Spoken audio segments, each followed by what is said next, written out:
So friends, let us continue from where we had left last time. We have understood how to derive or how to get the independent coordinates. First, we know that the independent coordinates are the ones which are drawn or which are taken from the independent axis, the common origin or a main origin, which may be lying on the traverse or which may not be lying on the traverse. So let us go further and try to understand more terms involved in the traverse drawing. There is something called as balancing the traverse. Now, in order to balance the traverse, we have to understand that this balancing the traverse is a term which we are using for a closed traverse. Now, in a closed traverse, look at this.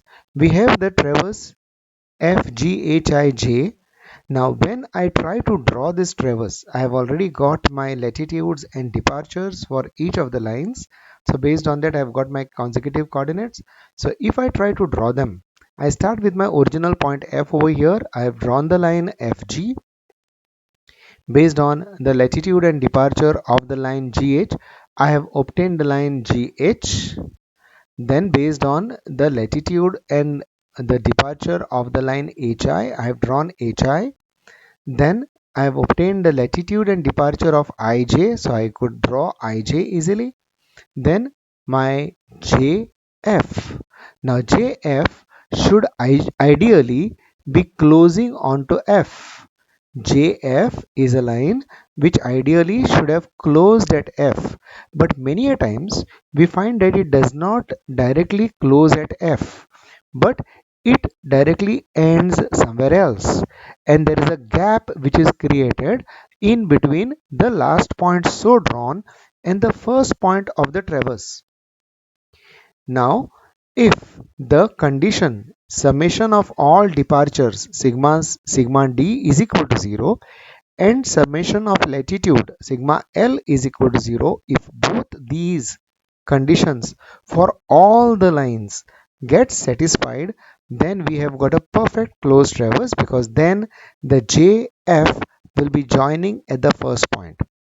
Please note, if the above mentioned conditions, that is summation departure or sigma d is not equal to 0, or and summation latitude or sigma L is not equal to 0, then the position of starting point will not be same as the final point, and this is generally due to the observational errors.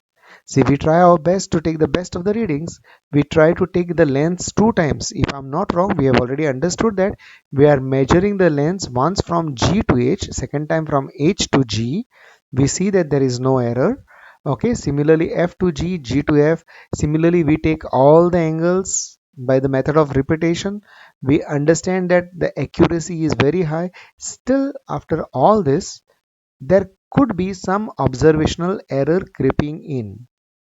Now that observational error creates this error of closure. Now what is this closing error?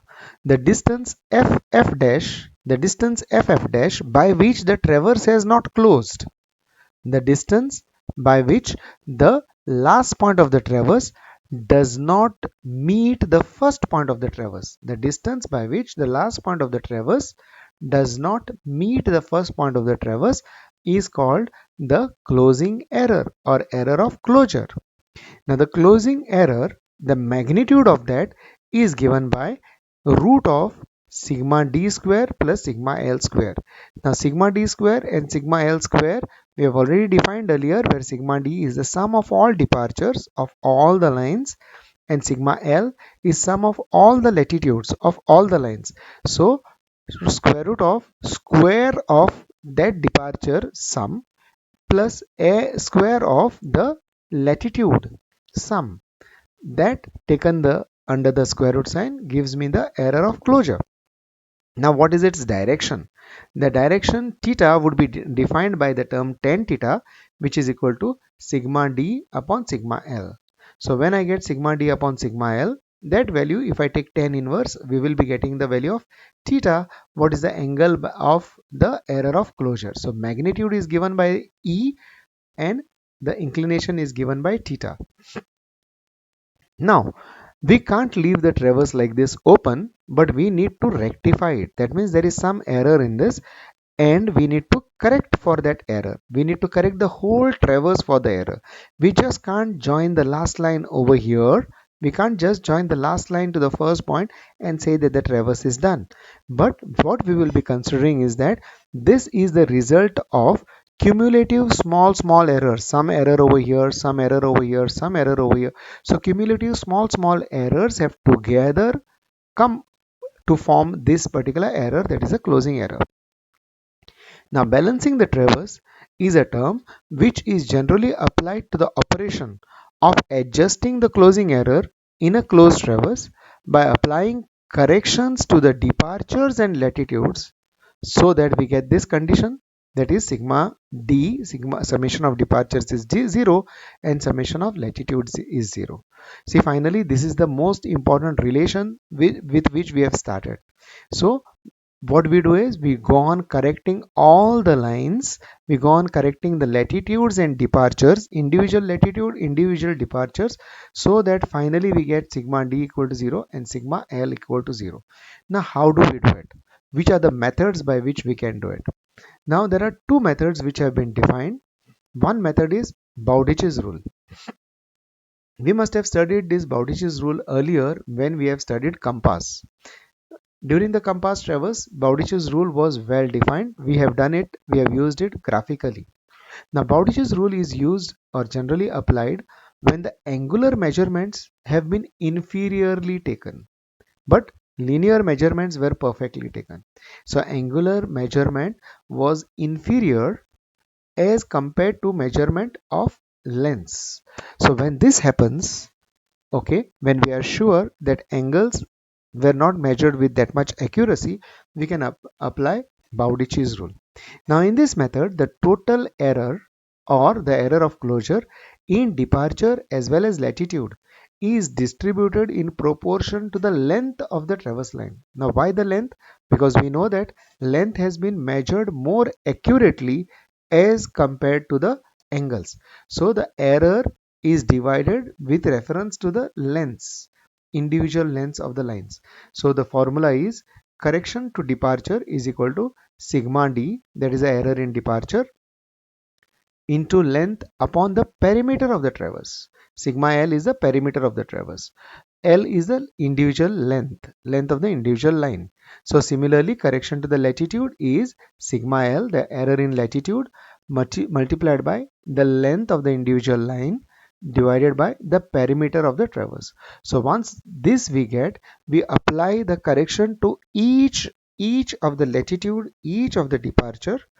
With that, we use the correction and then we get the graph, we get the drawing. Now the second method is the transit rule. Now this rule is applied when the angular measurements are more precise than the linear measurements. When we are very sure of the angular measurements being more precise, we use the transit rule. Normally transit rule is applied whenever we do the measurements with a theodolite. In this method, the total error or the error of closure or closing error in departure and latitude is distributed in proportion to the departure or latitude of the traverse line. Please note, in this case it is distributed in departure or latitude of the traverse line. The formula is here, CD, that is correction in departure, is equal to the summation of all the departures, that is the error in departure, multiplied by the D, that is departure of that particular line, divided by sum of all the departures without taking the sign, whether plus or minus. Okay, no taking plus minus, considering everything as plus, so that is what is dt. So correction in departure of a particular line will be the error in departure, that is sigma d, multiplied by the individual departure divided by total departure without considering the signs, considering everything as positive. Similarly, correction in latitude will be equal to sigma L, that is the error in latitude, multiplied by the latitude of that particular line for which the correction is to be applied, divided by sum of all the latitudes without considering the minus sign. So all the latitudes to be considered as positive. So considering all this, we will be getting the individual correction for the departure, individual correction for the latitude. Each of this is applied for each of those respective lines, and then we get the correction. Then with respect to these corrections, when we apply over there, we will be getting the corrected coordinates. So today what we have understood over here is the balancing the traverse. We have understood the two conditions, that is summation d equal to 0, summation l equal to 0, which are the very most important conditions, relations which need to be satisfied for a closed traverse. If that is not so, if it is not being satisfied, then we understand that there is error of closure or closing error. We have understood how to get the magnitude of the closing error, how to get the inclination of the closing error, and then we have understood the two methods by which we can do the correction of closing error. That is, one is by Bowditch's rule, which is applied when the angle measurement is inferior to length measurement, and second one is transit rule when the angle measurement is much more superior as compared to linear measurement. So we have understood the correction methods for balancing the traverse. Thank you.